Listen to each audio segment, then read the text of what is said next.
On June 22, 1941, under the codename Operation Barbarossa, Germany launched the most ambitious and brutal invasion of World War II, the attack on the Soviet Union.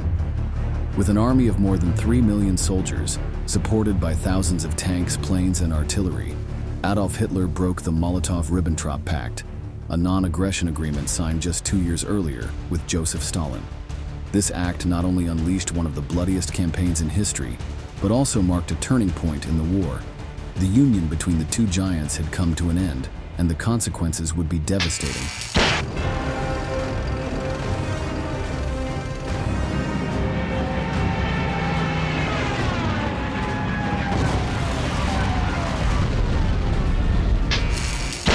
But what would have happened if Hitler had not made this fatal move?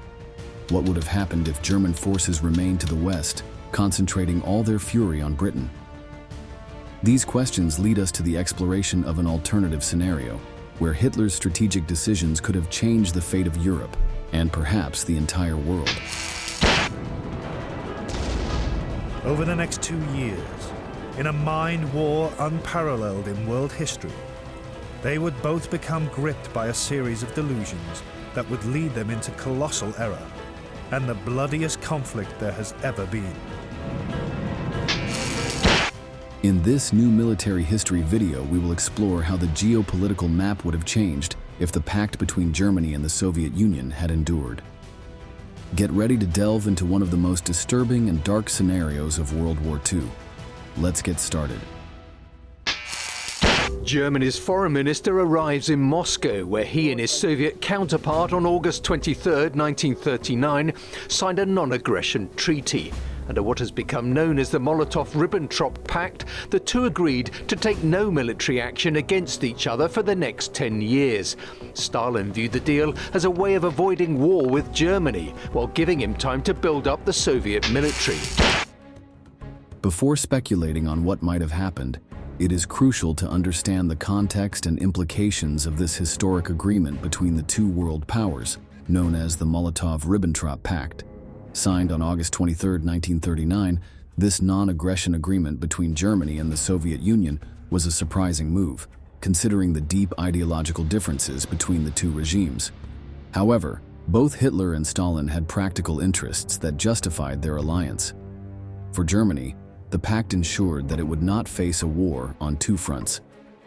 With the support, or at least neutrality, of the Soviets, Hitler was able to concentrate his forces on the invasion of Poland and, subsequently, the conquest of Western Europe.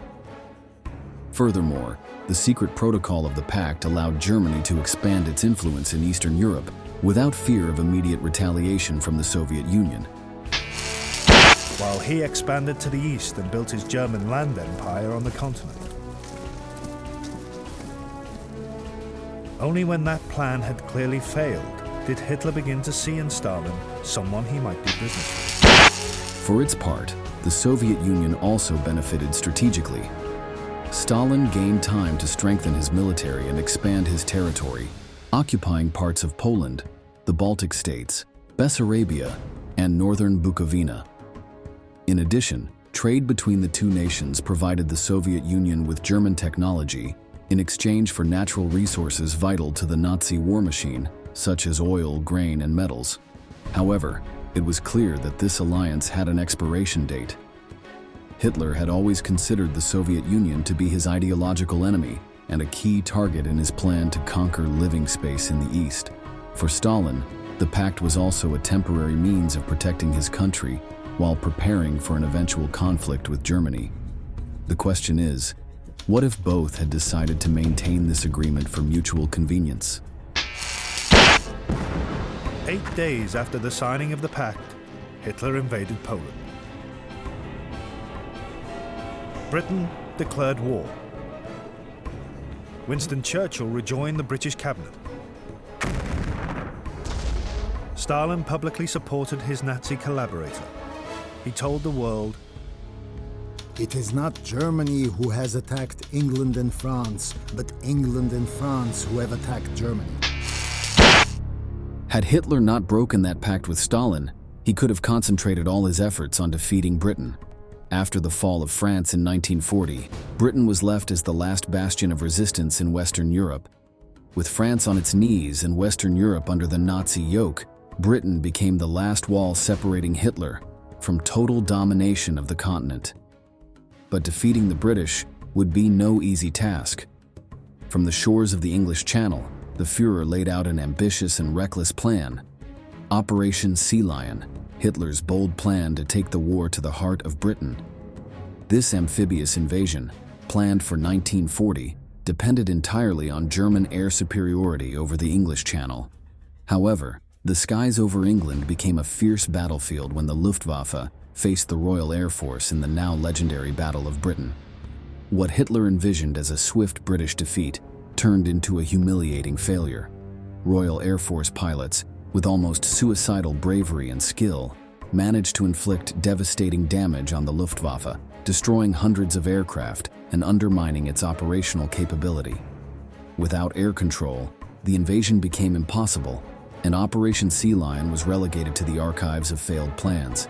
This failure not only saved Britain, but marked the first major setback for the Nazi machine, leaving the Reich facing its first major strategic defeat.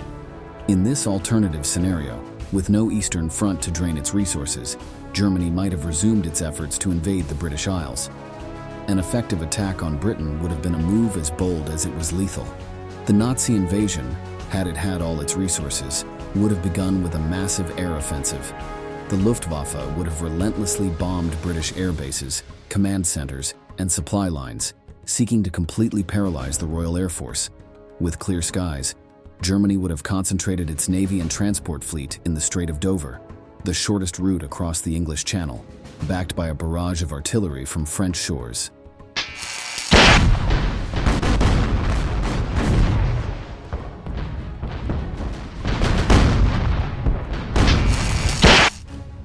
The first landings would have aimed to secure key ports such as Folkestone or Brighton, using airborne divisions to sabotage communications and reinforce beachheads. But the complications were not minor.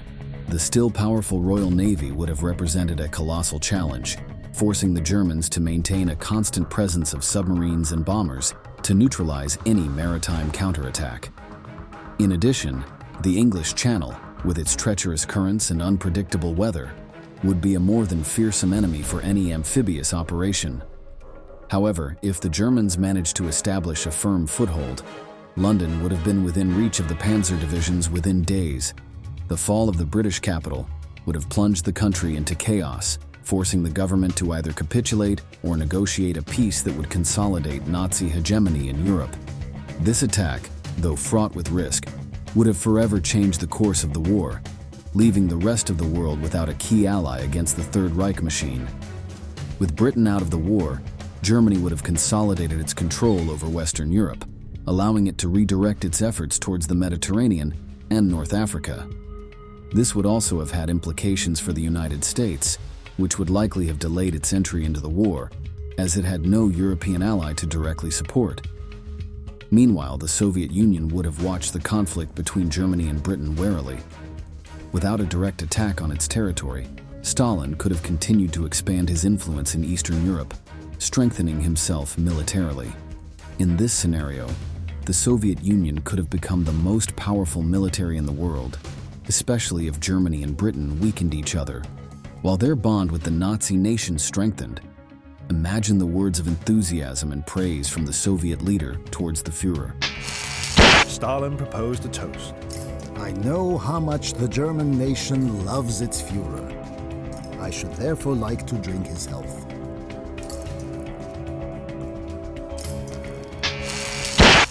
However, this position could also have led to increasing tension between Germany and the Soviet Union.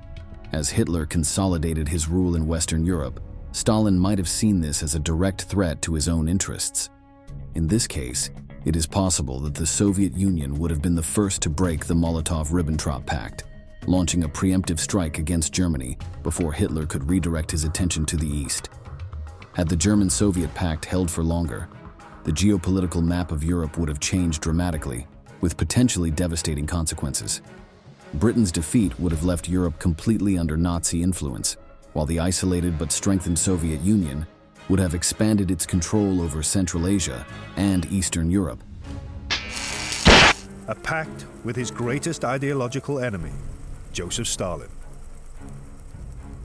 Hitler put out feelers to Moscow. Though he little realized it, he was instigating a mental duel with Stalin, which over the next 2 years would decide the destiny of the Second World War. Stalin understood that the Molotov-Ribbentrop Pact was nothing more than a momentary truce, a strategic deception for Hitler. Every page of Mein Kampf screamed the inevitable. War against Germany was unavoidable, and while the Soviet leader would seek to protect his nation, he would also prepare his own trap. For both men, mass murder was just another weapon in the ideological struggle. The state, whether communist or Nazi, was supreme. Individuals were its disposable tools. Imagine a Europe split in two, caught between the gears of two implacable giants. On the one hand, a Nazi Germany consolidated after the victory in the West, with absolute control of the Atlantic, the Mediterranean, and the industrial heart of Europe. On the other, a Soviet Union that, not having to face the devastation of a German invasion, would have redoubled its efforts to strengthen its military apparatus and extend its influence throughout Central Asia and Eastern Europe. This fragile and artificial balance of power would be a geopolitical time bomb, fueled by mutual distrust, territorial ambitions, and the inevitable clash between two ideologically irreconcilable regimes. Nazi Germany, with Hitler at its peak, would have used its territorial dominance to build an unprecedented imperialist bloc. From the British Isles to the Balkans, its economic and military power would have transformed Western Europe into a fortress of the Third Reich. With the Atlantic blocked by submarines and the Luftwaffe patrolling the skies, the Axis forces would have expanded without serious opposition. Perhaps they would even have ventured to conquer territories in North Africa and the Middle East, securing the oil routes essential to their war machine. The idea of an eternal Germania, a unified continent under the National Socialist vision, would have left the rest of the world facing an existential threat.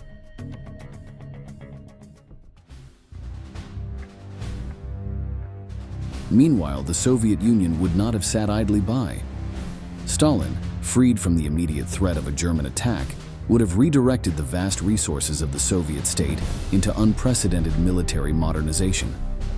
Factories in the Urals and Siberia would have worked day and night to produce tanks, aircraft, and artillery. Soviet generals, learning from previous conflicts, would have honed their tactics, preparing for what Stalin knew was inevitable: a final showdown with Germany. In this scenario, the so-called peace between the Reich and the Soviet Union would have been nothing more than a strategic pause, a tense truce concealing an inevitable storm. With both powers competing for resources, territory, and ideological hegemony, World War II could have quickly evolved into a Third World War. This conflict would have surpassed any precedent in brutality and scope. Instead of a single main front, the entire continent would have been ravaged by all-out battles, from the wheat fields of Ukraine to the shores of the Mediterranean.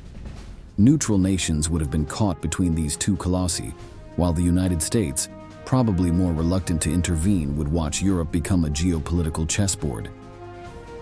Without the attrition of the Eastern Front, Germany could have perfected its weapons of mass destruction before the United States or any other power could respond. And with Stalin consolidating his dominance from the Baltic to the Pacific, who would have held back his global ambitions? This alternative scenario raises a disturbing possibility. What if Hitler's and Stalin's ambitions had coexisted long enough to redraw the map of the world? Perhaps the greatest tragedy of this scenario is that, instead of an end to the war, the world would have faced decades of even more lethal conflict. Europe would have been unrecognizable, and the price in human lives unimaginable. Stalin was also eyeing up a further desirable outcome: the chance to expand his communist empire. What would be the harm if, as a result of the rout of Poland, we were to extend the socialist system onto new territories and populations? In this alternative scenario, the fate of Europe and the world would have been marked by a struggle of titans, an unstoppable Third Reich in the West, and a Soviet Union waiting in the shadows to deliver its final blow. Without the collapse of the Eastern Front, the war would have taken an even darker course, with unimaginable consequences for humanity.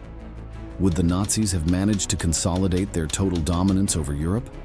Or would it have been Stalin who, betraying the pact, unleashed an even more devastating war?